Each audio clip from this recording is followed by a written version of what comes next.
Esa sensación que solo puede expresarse en francés. Stephen King. ¿Qué es eso de ahí, Floyd? La voz del hombre que había pronunciado esas palabras me resultaba familiar, pero las palabras en sí no eran más que un retazo de diálogo inconexo, la clase de cosa que oyes cuando sapeas. En su vida no existía nadie llamado Floyd. Pese a ello, así empezó. Aun antes de ver a la niña del vestido rojo, oyó esas palabras inconexas. Pero fue la niña quien contribuyó a intensificar la sensación. «Oh, me está viniendo esa sensación», dijo Carol. La niña del vestido rojo estaba delante de una tienda llamada Carson's. Cerveza, vino, alimentación, cebos vivos, lotería. En cuclillas y la falda rojo brillante del vestido encajada entre los muslos, mientras jugaba con una muñeca sucia de pelo amarillo, de esas flácidas de trapo rellenas de aserrín. «¿Qué sensación?», preguntó Bill. «Ya sabes, esa que solo puede expresarse en francés. ¿Cómo se dice?» «Déjà vu», repuso él. «Eso». Carol se volvió para mirar una vez más a la niña. La estará sujetando por una pierna, pensó, sujetándola boca abajo por una pierna, con el mugriento pelo amarillo colgando hacia abajo. Pero la niña había abandonado la muñeca en los resquebrajados escalones grises de la tienda para ir a ver un perro enjaulado en el maletero de un coche familiar. En ese momento, Bill y Carol Shelton tomaron una curva en la carretera y la tienda se perdió de vista. «¿Cuánto falta?», inquirió Carol. Bill la miró con una ceja levantada y un hoyuelo en la mejilla. Ceja izquierda, mejilla derecha, como siempre. La mirada que decía: «Crees que me hace gracia, pero en realidad estoy mosqueado. Por trillonésima vez en nuestro matrimonio estoy mosqueado de verdad, pero no lo sabes porque no tienes ni idea de lo que me pasa por la cabeza». Sin embargo, Carol tenía más idea de la que él creía. Era uno de esos secretos que guardaba. Con toda probabilidad, Bill tenía los suyos, y por supuesto, estaban los que guardaban juntos. «No lo sé, nunca he estado allí. Pero ¿estás seguro que vamos bien?» Una vez pasada la carretera elevada que lleva a Sanibel Island, solo queda un camino, explicó Bill. La carretera se acaba en Captiva, pero antes pasa por Palm House, te lo juro. El arco de su ceja empezó a aplanarse y el hoyuelo se despidió de su rostro. Bill estaba regresando a lo que Carol denominaba el nivel genial. Había llegado a detestar el nivel genial, pero no tanto como la ceja enarcada y el hoyuelo, o su forma sarcástica de decir «Excuse me», cuando decías algo que consideraba estúpido, o su costumbre de adelantar el labio inferior cuando parecía pensativo o meditabundo. «Bill, ¿conoces a alguien llamado Floyd?» «Bueno, conozco a Floyd Denning. Él y yo llevábamos la cafetería en la planta baja de la Iglesia de Cristo Redentor durante el último año de instituto. Te he hablado de él, ¿no? Un viernes robó el dinero de la caja y se fue a pasar el fin de semana a New York con su novia. A él lo suspendieron y a ella la expulsaron. ¿Qué te ha hecho pensar en él?» «No lo sé», repuso ella. Era más fácil que contarle que el Floyd, con quien Bill había ido al instituto, no era el Floyd con el que hablaba la voz que había oído. Al menos no lo creía. «Una segunda luna de miel, así llamas esto», pensó, mientras contemplaba las palmeras que flanqueaban la carretera 867. un pájaro blanco que caminaba por la cuneta como un predicador enojado y un cartel que decía: Reserva Natural de los Seminolas, $10 por vehículo. Florida, el estado del sol. Florida, el estado de la hospitalidad. Por no hablar de Florida, el estado de las segundas lunas de miel. Florida, el estado donde Bill Shelton y Carol Shelton, de soltera Carol O'Neill, de Lynn, Massachusetts, habían pasado su primera luna de miel 25 años antes.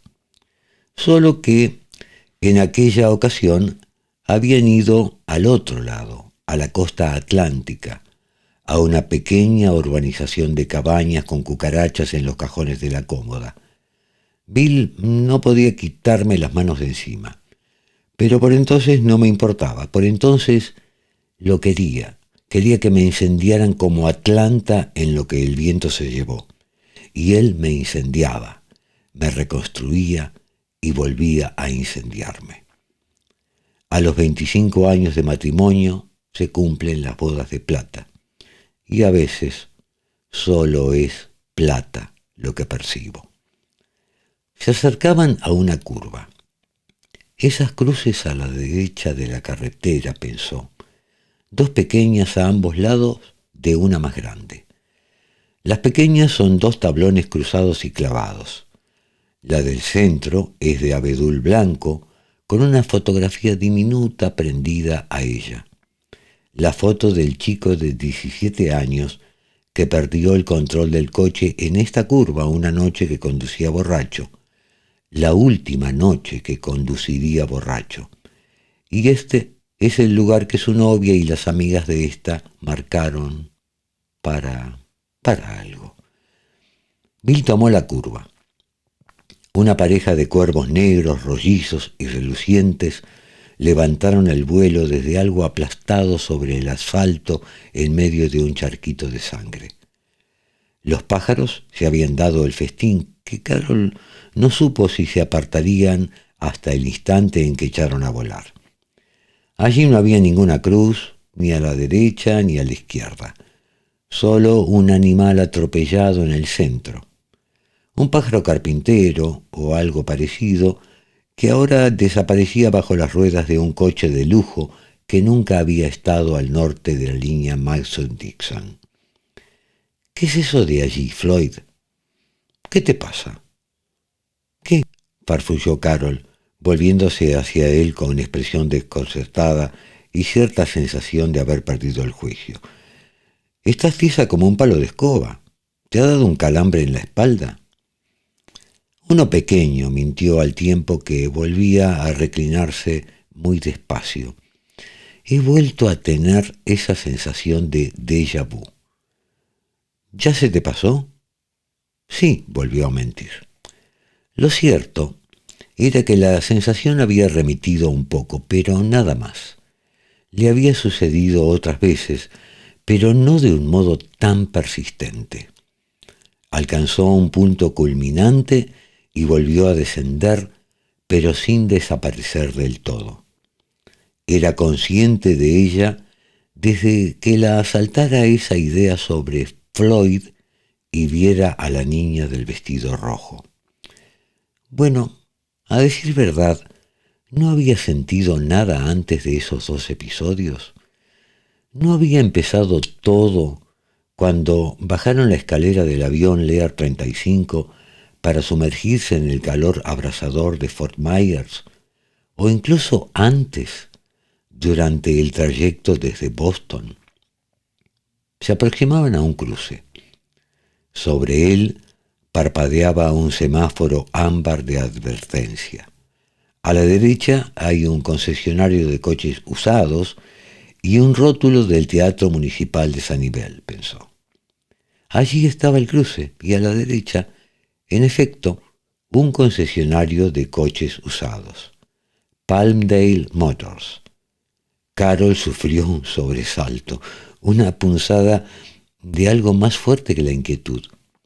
Se reprendió por ser tan tonta. Sin duda, Florida entera, estaba llena de concesionarios de coches usados, y si vaticinabas uno en cada cruce, tarde o temprano la ley de probabilidades te convertiría en profeta. Era un truco que los médiums utilizaban desde hace siglos. Además, no hay ningún rótulo de ningún teatro, pero sí una valla publicitaria. Mostraba a la Madre de Dios, el fantasma de todos los días de su infancia, con las manos extendidas como en la medalla que su abuela le había regalado al cumplir 10 años. Su abuela se la había puesto en la mano antes de enrollarle la cadena alrededor de los dedos y decir: llévala siempre, porque están por llegar malos tiempos. Y Carol la había llevado, sí señor. La había llevado durante toda la escuela primaria que cursó en Nuestra Señora de los Ángeles y en el Instituto de San Vicente de Paul. Llevó la medalla hasta que los pechos empezaron a crecerle alrededor. Y entonces, probablemente, durante una excursión escolar a Hampton Beach, la perdió. Durante el trayecto de regreso en autocar, había dado su primer beso. El afortunado fue Butch Saucy, y Carol saboreó el algodón de azúcar que había comido. La María de aquella medalla perdida y la María de la valla publicitaria exhibían la misma expresión, esa que te hacía sentir culpable por albergar sentimientos impuros, aunque solo estuvieras pensando en un bocadillo de crema de maní. Debajo de María la valla decía: la obra benéfica Madre Misericordiosa ayuda al indigente de Florida. ¿Quieres ayudarnos a nosotros? Esta vez oyó más de una voz, muchas voces, voces de chicas, voces fantasmales entonando un canto. Pequeños milagros. También existían los fantasmas pequeños. Eso lo descubría uno al hacerse mayor. ¿Se puede saber qué te pasa? Carol conocía esa voz tan bien como la ceja enarcada y el hoyuelo. Era el tono que Bill empleaba cuando quería hacerte creer que solo fingía estar enfadado cuando en realidad lo estaba, al menos un poco. Nada, aseguró ella con la mejor sonrisa que fue capaz de esbozar. Estás muy rara. Quizá no deberías haber dormido en el avión. Seguro que tienes razón, convino ella, y no solo para mostrarse conciliadora. Al fin de cuentas, ¿cuántas mujeres conseguían pasar la segunda luna de miel en Captiva Island para celebrar las bodas de plata? 10 días en uno de esos sitios donde el dinero no tenía importancia alguna, al menos hasta que la tarjeta te escupía la factura a fin de mes. Y si querías un masaje de una sueca, venía y te lo hacía en tu casa de 6 habitaciones al pie de la playa. Las cosas eran distintas al principio. Bill, al que conoció en un baile organizado por varios institutos y con quien volvió a coincidir en la universidad 3 años más tarde, otro pequeño milagro, había empezado su vida matrimonial trabajando de empleado de la limpieza porque no encontró nada en el sector informático. Corría el año 1973 y las computadoras no progresaban. Vivía en un tugurio junto a la playa, pero sí cerca, y la noche entera era un desfile de gente que subía la escalera para comprar drogas a las 2 criaturas cetrinas que vivían en el piso de arriba, y se pasaban las horas escuchando discos psicodélicos de los 60. Carol permanecía despierta a la espera de que empezaran los gritos, pensando: nunca saldremos de aquí. Envejeceremos y moriremos oyendo a Cream, Blue Cheer y los autos de choque en la playa. Bill Exhausto, al acabar su turno, dormía como un lirón a pesar del estruendo, tendido de costado. A veces con una mano apoyada sobre la cadera de Carol, y si no la apoyaba, Carol se la ponía allí, sobre todo si las criaturas del piso de arriba se estaban peleando con sus clientes. Bill era lo único que tenía. Sus padres prácticamente la habían repudiado cuando se casó con él. Era católico, pero de la clase equivocada. Su abuela le había preguntado por qué quería liarse con ese muchacho si se veía a la legua que era un don nadie, que cómo podía creerse las sandeces que decía, que por qué se empeñaba en destrozarle el corazón a su padre. ¿Y qué podía responder ella a todo eso? Había un largo trecho del tugurio de River al avión privado volando a 13.000 metros de altitud, a aquel coche de alquiler, un Crown Victoria, esos que los mafiosos de las películas de gángster siempre llaman Crown Vic, que lo llevaba rumbo a unas vacaciones de 10 días en un lugar donde la factura ascendería a... bueno, no quería ni saberlo.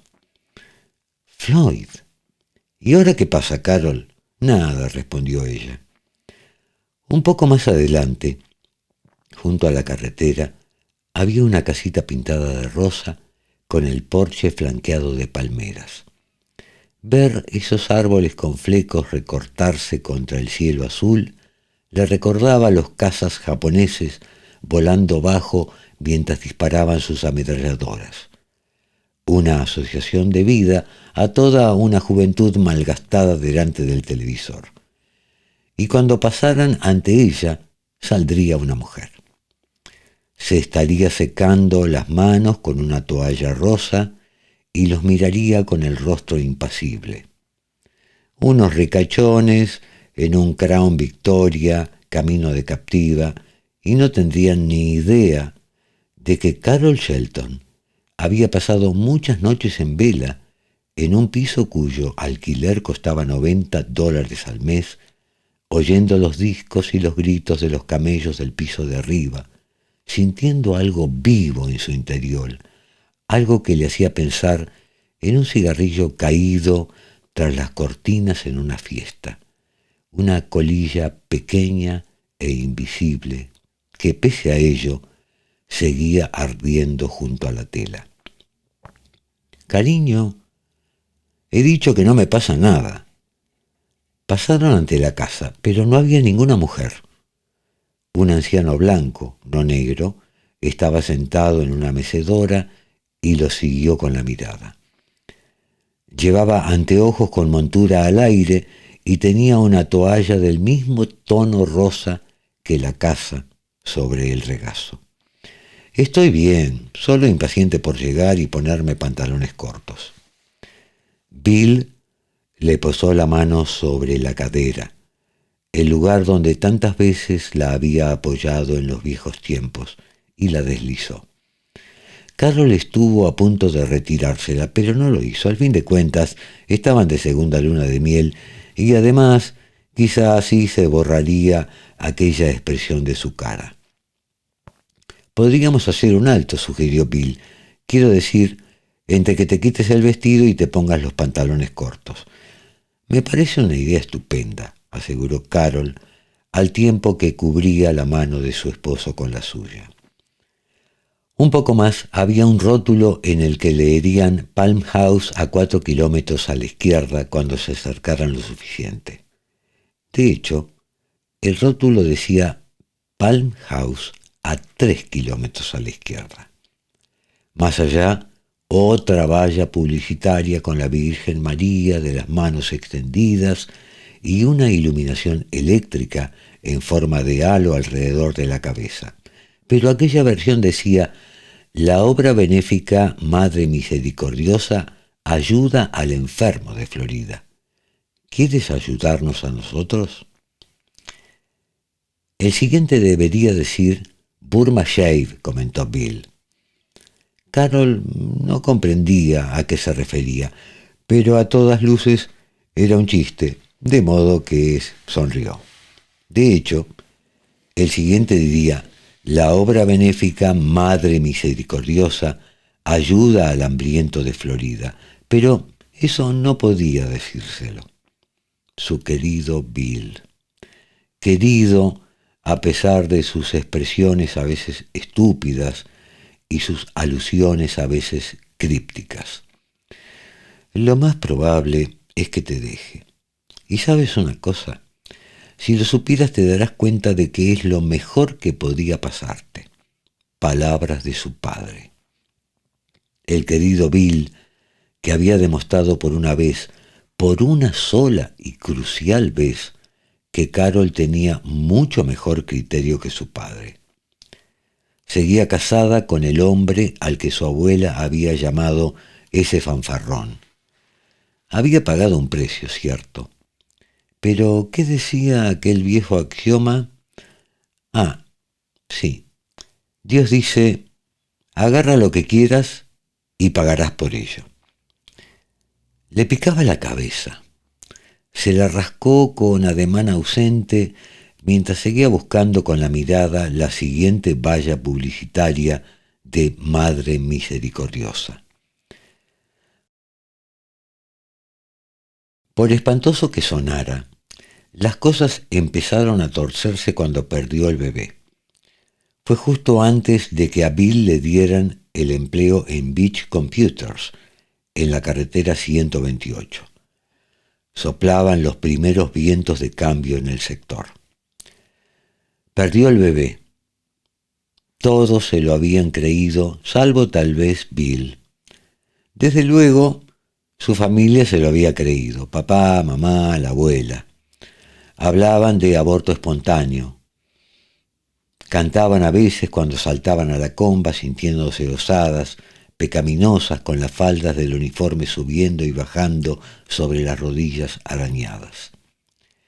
Era en Nuestra Señora de los Ángeles, donde la hermana Anunciata te daba en los nudillos con la regla si te pillaba mirando por la ventana durante la hora del castigo, donde la hermana Dormatilla te decía que 1.000.000 de años no es más que el primer tic del reloj infinito de la eternidad y que podías pasarte dicha eternidad en el infierno.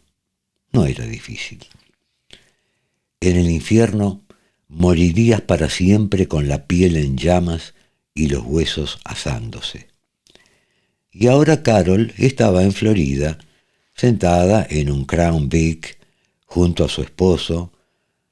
Se le arrugaría el vestido, pero no importaba si ello conseguía borrar aquella expresión del rostro de Bill.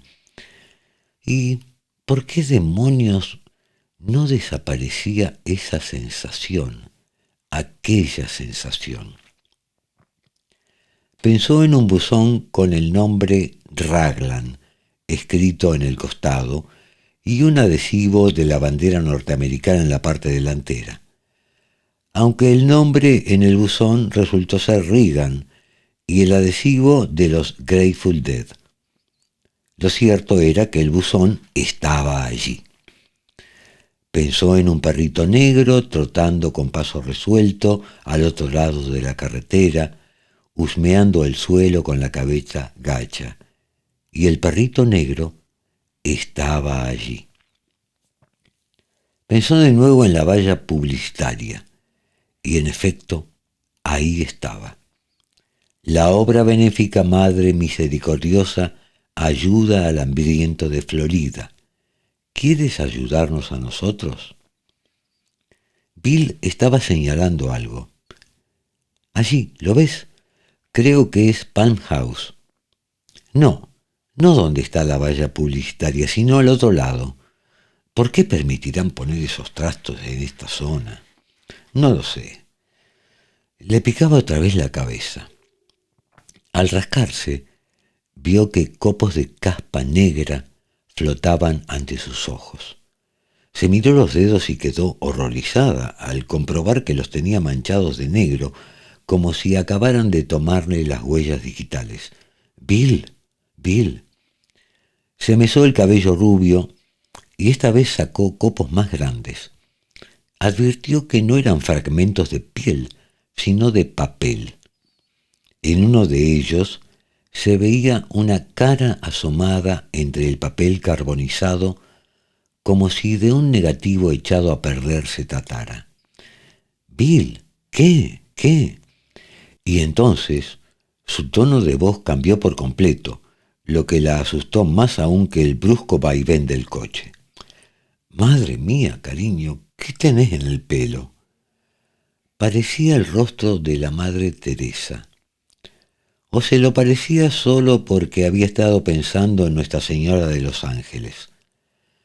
Carol se lo separó del vestido con la intención de mostrárselo a Bill, pero el rostro se desintegró sin darle ocasión de hacerlo. Se volvió hacia él y vio que las gafas se le habían fundido con las mejillas. Uno de los ojos se le había salido de la órbita para estallar como una uva repleta de sangre. «Y yo lo sabía», pensó Carol, «lo sabía antes de volverme, porque tenía esa sensación». En los árboles chilló un pájaro. En la valla publicitaria, María extendía las manos. Carol intentó gritar. «Carol», era la voz de Bill que le llegaba desde muy lejos. Luego su mano sobre el hombro. «¿Estás bien, cielo?» Carol abrió los ojos al sol cegador y los oídos al zumbido constante de los motores del Learjet. Y otra cosa, una presión en los tímpanos. Apartó la mirada de la expresión levemente preocupada de Bill para fijarse en el dial situado bajo el indicador de temperatura y vio que habían descendido 8.000 metros. «¿Vamos a aterrizar?», preguntó con voz confusa. «¿Tan pronto?» «Sí, qué rápido, ¿eh?», repuso él en tono complacido, como si hubiera piloteado personalmente en lugar de limitarse a pagar el viaje. «El piloto dice que llegaremos a Fort Myers dentro de 20 minutos. Has dado un respingo de 1000 demonios, cariño». «He tenido una pesadilla», dijo ella. Bill lanzó aquella carcajada modelo «mirá que eres tonta», que Carol había llegado a detestar con todas sus fuerzas. «Prohibido tener pesadillas en tu segunda luna de miel, tesoro. ¿Qué soñaste?» «No me acuerdo», repuso ella. Y era cierto. Solo recordaba fragmentos. A Bill, con los anteojos derretidos sobre el rostro, y una de las 3 o 4 rimas prohibidas que cantaban cuando saltaban a la comba en quinto y sexto. María, ¿qué pasa?», empezaba, y luego no sé qué, no sé qué, no sé qué. Lo había olvidado. María ayuda al enfermo de Florida, pensó sin tener idea de lo que significaba, y en ese momento se oyó un pitido al encender el piloto la señal de abrocharse los cinturones. Habían iniciado la maniobra de aproximación. «Que empiece el espectáculo», se dijo al abrocharse el cinturón. «¿De verdad no te acuerdas?», insistió Bill mientras se abrochaba el suyo. El pequeño avión atravesó una masa de nubes cargada de turbulencias. Uno de los pilotos realizó un pequeño ajuste y el aparato volvió a estabilizarse. Porque, por lo general, al despertar uno recuerda los sueños, incluso las pesadillas. Recuerdo que salía la hermana Anunciata de Nuestra Señora de los Ángeles. Era en hora de castigo. «Eso sí que es una pesadilla», dijo. 10 minutos más tarde, el tren de aterrizaje se desplegó con un chirrido y un golpe sordo, y al cabo de otros 5 minutos habían aterrizado. «Quedamos en que traerían el coche al pie del avión», resopló Bill ya en tono de bronca, algo que Carol detestaba, pero no tanto como la risa condescendiente y el repertorio de miraditas paternalistas. Espero que no haya ningún problema. No hay ningún problema, pensó Carol con una sensación de déjà vu más fuerte que nunca. Lo veré por mi ventanilla dentro de un par de segundos. Es el coche ideal para unas vacaciones en Florida. Un enorme Cadillac blanco, o puede que un Lincoln. Y en efecto apareció. Pero, ¿qué demostraba eso? Bueno, se dijo Carol, demostraba que a veces, cuando tenías un déjà vu, lo que pensabas que iba a suceder, sucedía. No era un Cadillac ni un Lincoln, sino un Crown Victoria, lo que los gángsters de las películas de Martin Scorsese llamaban un Crown Vic. Uf, suspiró Bill mientras la ayudaba a bajar por la escalera del avión, mareada por el calor del sol. ¿Qué pasa? Nada, es que he tenido un déjà vu. Supongo que debe ser un vestigio del sueño, como si ya hubiéramos estado aquí antes. Es por estar en un lugar desconocido, aseguró él besándola en la mejilla. Vamos, que empiece el espectáculo. Se dirigieron hacia el coche. Bill mostró su cartel de conducir a la joven que lo había llevado hasta allí. Carol vio cómo le miraba el dobladillo de la falda antes de firmar el impreso. La sensación era tan intensa como si se hallara montada en una atracción demasiado rápida. De repente te das cuenta de que estás a punto de abandonar el país de la diversión para adentrarte en el reino de la náusea. La mujer del Hertz no dejó caer el impreso. Había aparecido una mujer blanca para llevarla de regreso a la terminal de Butler Aviation. La joven dedicó una última sonrisa a Bill. En ningún momento prestó atención a Carol y abrió la portezuela derecha. Al subir resbaló. «Patapum», dijo Bill, al tiempo que la hacía del codo para sujetarla. La joven le dirigió una sonrisa de agradecimiento y él se despidió de sus piernas bien torneadas, y Carol permaneció junto a la pila cada vez más grande de su equipaje, pensando: «Hey, Mary, ¿qué pasa?» «Señora Shelton». Era el copiloto. Llevaba la última bolsa, la que contenía la computadora portátil de Bill, y en su rostro se pintaba una expresión preocupada. «¿Se encuentra bien? Está muy pálida». Bill oyó el comentario y dio la espalda a la furgoneta que se alejaba, con expresión igualmente preocupada.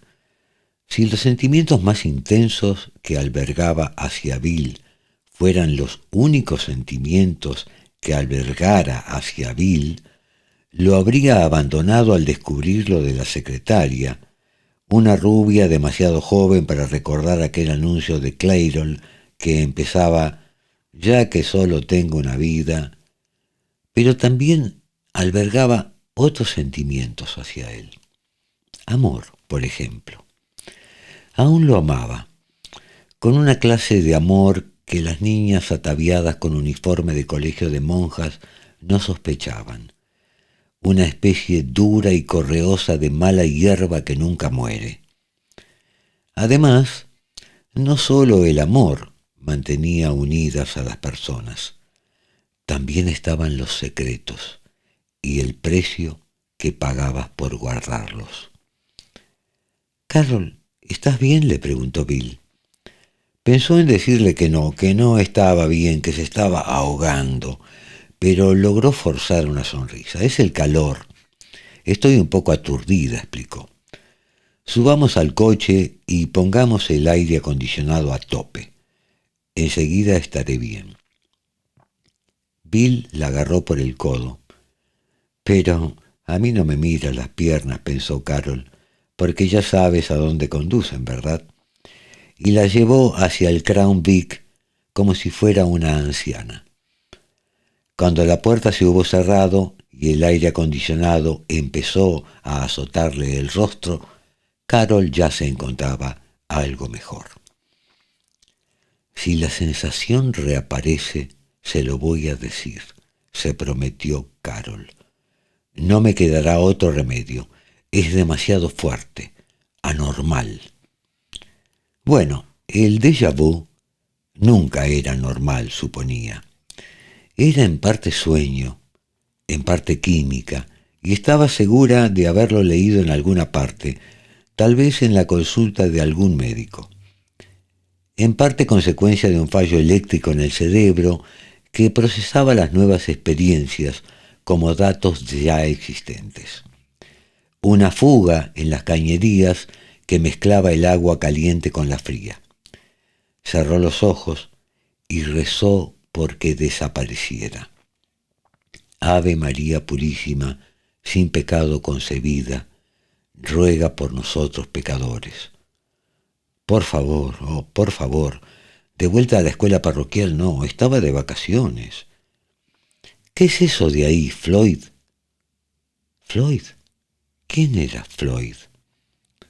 El único Floyd al que Bill conocía era Floyd Dorning, o era Darling, el chico con el que llevaba a la cafetería, el que se había fugado a Nueva York con su novia. Carol no recordaba cuándo Bill le había hablado de él, pero sabía que se lo había contado. Basta, muchacha, no sigas por ese camino. Dale puerta a esos pensamientos. Y funcionó. Oyó un último susurro. ¿Qué pasa? Y luego volvió a ser la Carol Shelton de siempre que se dirigía a Captiva Island, a Palm House con su esposo, el prestigioso diseñador de software, a las playas y a los Cuba Libres, al sonido del grupo tocando Margaritaville. Pasaron delante de un supermercado, pasaron delante de un anciano negro que vendía fruta en un tenderete junto a la carretera y que le recordó a los actores de las películas de los años 30 que ponían en el canal de clásicos, de esos que siempre llevan un pantalón de peto y sombrero de paja. Bill charlaba de cosas intrascendentes y ella respondía de forma adecuada.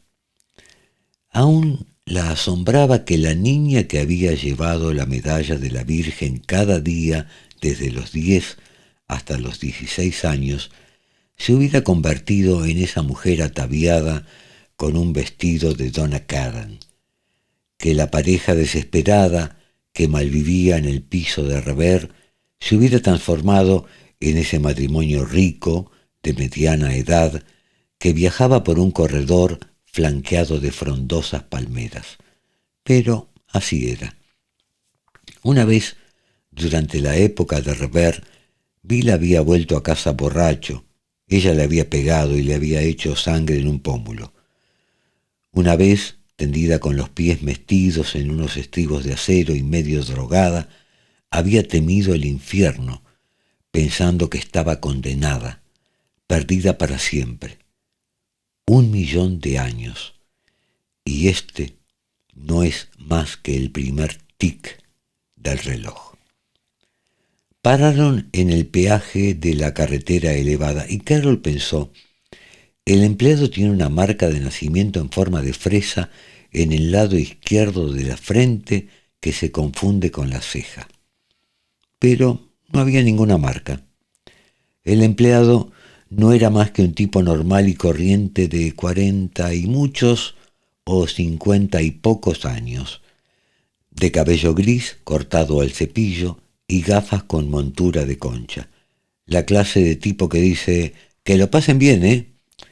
Pero la sensación empezaba a apoderarse otra vez de ella, y Carol comprendió que las cosas que creía saber las sabía en realidad. Al principio no todas ellas, pero cuando se acercaron a la tienda situada a la derecha de la carretera 1941, casi todas. La tienda se llamaba Corsons, y delante hay una niña pequeña, pensó Carol. Lleva un vestido rojo y una muñeca sucia de pelo amarillo que ha dejado caer en la escalinata para ir a ver a un perro que está en el maletero de un coche familiar. La tienda resultó llamarse Carsons y no Corsons, pero todo lo demás era cierto. Cuando el Crown Vic pasó por delante de ella, la niña del vestido rojo volvió su rostro solemne hacia Carol. Era el rostro de una niña de campo, aunque Carol no sabía qué hacía una niña de su condición y su muñeca sucia de cabeza amarilla en aquellos parajes para turistas ricos. Aquí es donde le pregunto a Bill cuánto falta, solo que no voy a hacerlo porque tengo que romper el círculo, tengo que hacerlo. ¿Cuánto falta?, le preguntó. Diría que solo hay una carretera, que no podemos perdernos. Dirá que me jura que llegaremos a Palm House sin contratiempos. Y por cierto, ¿quién es Floyd? Bill enarcó la ceja y junto a su boca apareció el hoyuelo. Una vez pasada la carretera elevada que lleva a Sanibel Island, solo queda un camino, repuso. Carol apenas lo oyó. Bill seguía hablando de la carretera. Su marido, que 2 años atrás había pasado un fin de semana guarro con su secretaria, poniendo en peligro todo lo que tenía. Bill con su otra cara, el Bill que según la madre de Carol le rompería el corazón. Y más tarde Bill diciendo que no había podido contenerse, y ella con ganas de gritar. ¿No te parece un precio lo bastante alto? ¿Y es esto lo que recibo a cambio? Llegar a los 50 y descubrir que mi marido no ha podido evitar irse con una rubia teñida. Díselo, chillo. Haz que pare el coche, que haga todo lo que acabará liberándote. Cambia una cosa, cámbialo todo. Puedes hacerlo. Si pudiste apoyar los pies en esos estribos, puedes hacer cualquier cosa. Pero no pudo hacer nada. Y los acontecimientos empezaron a precipitarse. Los 2 cuervos sobrealimentados levantaron el vuelo de su cruento festín. Su marido le preguntó por qué estaba sentada de aquella manera, que si tenía un calambre, y ella le respondió que sí, que tenía un calambre en la espalda, pero que ya se le había pasado. De sus labios brotaron las palabras déjà vu, como si no se estuviera ahogando en la sensación. Y el Crown Vic siguió avanzando como uno de esos sádicos Dodgem en Revere Beach. Palmdale Motors a la derecha, y a la izquierda un rótulo del Teatro Municipal anunciando la representación de Marieta la Traviesa. No, es María, no Marieta. María, Madre de Jesús, María, Madre de Dios, con las manos extendidas. Carol intentó concentrar toda su fuerza de voluntad para decirle a su marido lo que le sucedía, porque el Bill que necesitaba estaba sentado al volante y aún podía oírla. La esencia del amor matrimonial consistía en ser escuchado, pero no logró articular palabra. «Están por llegar malos tiempos», le advirtió su abuela en su mente. Otra vez preguntó a Floyd qué era eso antes de añadir un «Oh, ¿qué pasa?». Carol miró el indicador de la velocidad y vio que no mostraba kilómetros por hora, sino metros de altitud. Se encontraban a 8.000 metros y bajando. Bill le decía que no debería haber dormido en el avión y ella se mostraba de acuerdo. Se acercaban a una casa de color rosa, poco más que un bugalú flanqueado de palmeras que recordaba a los que se veían en las películas de la Segunda Guerra Mundial. Frondas encuadrando Learjets que se aproximaban disparando sus ametralladoras. Destellos cegadores, ardientes. De repente, la revista que sostiene en la mano es pasto de las llamas. Santa María, Madre de Dios. Pasaron ante la casa. El anciano, sentado en el porche, los siguió con la mirada. Los cristales de los anteojos con montura al aire centelleaban al sol. La mano de Bill atracó en su cadera. Dijo algo que deberían hacer una parada técnica entre el vestido y los pantalones cortos, y ella asintió pese a que nunca llegarían a Palm House. Seguirían por aquella carretera, ellos con el Crown Vic, el Crown Vic con ellos, por los siglos de los siglos. Amén. El siguiente cartel diría Palm House 3 kilómetros. Más allá encontrarían el que explicaba que la obra benéfica Madre Misericordiosa ayudaba el enfermo de Florida. ¿La ayudaría a ella? Ahora era demasiado tarde. Empezaba a comprender. Empezaba a ver la luz como veía el sol subtropical reflejado en el agua a su izquierda. Se preguntó cuánto mal habría hecho en su vida, cuántos pecados habría cometido, si uno preferiría ese término. Dios conocía a sus padres y su abuela, por descontado, pecado por ahí, pecado por allá. Llevaba la medalla entre esas cosas cada vez más grandes que los chicos no pueden dejar de mirar. Y años más tarde, tumbada en la cama con su flamante marido, las calurosas noches de verano, sabiendo que se imponía tomar una decisión, sabiendo que el reloj avanzaba inexorable, que la colilla se consumía, y recordó el momento en que tomó la decisión sin decírselo a él en voz alta, porque en algunos casos se podía guardar silencio. Le picaba la cabeza, se la rascó. Unos copos negros flotaron ante su rostro. En el salpicadero del Crown Vic, el altímetro se paró a 5.000 metros y se apagó. Pero Bill no pareció darse cuenta. Pasaron ante un buzón con un adhesivo de los Grateful Dead pegado a él. Un perrito negro con la cabeza baja trotando ensimismado. Pero cómo le picaba la cabeza, Dios mío. Copos negros volando por el aire, como nieve en negativo. La Madre Teresa en uno de ellos. La obra benéfica Madre Misericordiosa ayuda al hambriento de Florida. ¿Quieres ayudarnos a nosotros? Floyd, ¿qué es eso? Le da tiempo a ver algo grande y leer la palabra Delta. Bill. Su respuesta clara, pero como llegada de los flecos del universo. Madre mía, cariño, ¿qué tenés en el pelo? Carol cogió la cara carbonizada de la Madre Teresa de su regazo y se la alargó a la versión envejecida del hombre con el que se había casado.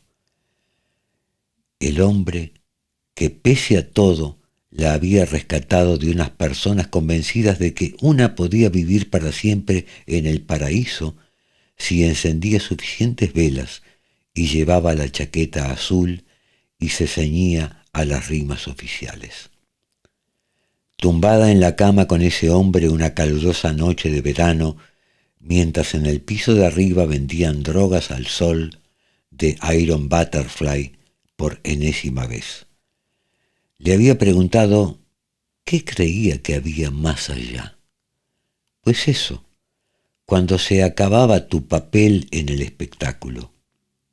Bill la había estrechado entre sus brazos y de la playa le había llegado música country, los choques de los autos de choque y Bill. Pero Bill tenía las gafas derretidas sobre la cara y un ojo fuera de su órbita. Su boca se había convertido en un agujero ensangrentado. En los árboles cantó un pájaro, chilló un pájaro, y Carol empezó a chillar con él, sosteniendo el fragmento carbonizado con el rostro de la Madre Teresa, chillando mientras veía sus mejillas tornarse negras, su frente abultada, el cuello abriéndose como un cadáver descompuesto. Chillando, estaba chillando sobre el telón de fondo y siguió chillando. Carol era la voz de Bill que le llegaba de muy lejos. La estaba tocando, pero con preocupación. Abrió los ojos y paseó la mirada por la soleada cabina del Lear 35. Por un instante lo comprendió todo, del modo en que uno entiende la inmensa importancia de un sueño al despertar de él. Recordó haberle preguntado qué creía que había más allá, y él le respondió que creía que seguramente te tocaba lo que siempre había creído que te tocaría, que si Jerry Lee Lewis creía que iría al infierno por tocar el boogie boogie, allí acabaría. Cielo, infierno, tú elegías, o bien lo que te dictaban que debías creer. Era el truco definitivo de la mente humana, la percepción de la eternidad en el lugar donde siempre habías esperado pasarla. Carol, ¿estás bien, cielo? En una mano sostenía la revista que había estado leyendo, un número de Newsweek con el rostro de la Madre Teresa en la portada. «Santidad ahora», decía en letras blancas. Paseando la mirada enloquecida por la cabina, Carol pensó, «Sucede a 5000 pies. Tengo que avisarlos». Pero la sensación empezaba a disiparse, como siempre sucedía con esa clase de sensaciones. Desaparecían como los sueños o como el algodón de azúcar al derretirse sobre tu lengua. «¿Ya vamos a aterrizar?», preguntó. Se sentía despejada, pero su voz sonaba pastosa y confusa. «Sí, qué rápido, ¿eh?», repuso él en tono complacido, como si hubiera piloteado personalmente, en lugar de limitarse a pagar el viaje. «Floyd dice que llegaremos a...» «¿Quién?», lo atajó ella. En la cabina del pequeño avión hacía calor, pero Carol tenía los dedos helados. «¿Quién?», repitió. «¿Quién?». «Floyd, el piloto, mujer», explicó él, señalando el asiento izquierdo de la cabina con el pulgar. Estaban descendiendo hacia una masa de nubes, y el avión empezó a temblar. «Dice que llegaremos a Fort Myers dentro de 20 minutos. Has dado un respingo de 1000 demonios, tesoro», y antes estaba gimiendo. Carol abrió la boca para hablarle de la sensación, esa sensación que solo puede expresarse en francés, algo así como bu o bus, pero la sensación se esfumaba a pasos agigantados y lo único que dijo era que había tenido una pesadilla. Se oyó un pitido cuando Floyd, el piloto, encendió la señal de abrocharse los cinturones. Carol volvió la cabeza. Allá abajo, en tierra, esperándolos ahora y para siempre, había un coche blanco de Hearst, un coche de mafiosos, de esos que los personajes de las películas de Scorsese llaman Crown Vic. Miró de nuevo la portada de la revista, el rostro de la Madre Teresa, y de repente se recordó a sí misma saltando a la comba detrás de Nuestra Señora de los Ángeles, saltando al son de una de las rimas prohibidas, esa que decía: María, ¿qué pasa? Resérvame el purgatorio y para casa. Están por llegar malos tiempos», había augurado su abuela al ponerle la medalla en la mano y enrollarle lentamente la cadena alrededor de los dedos. Están por llegar malos tiempos. Stephen King. Esa sensación que solo puede expresarse en francés.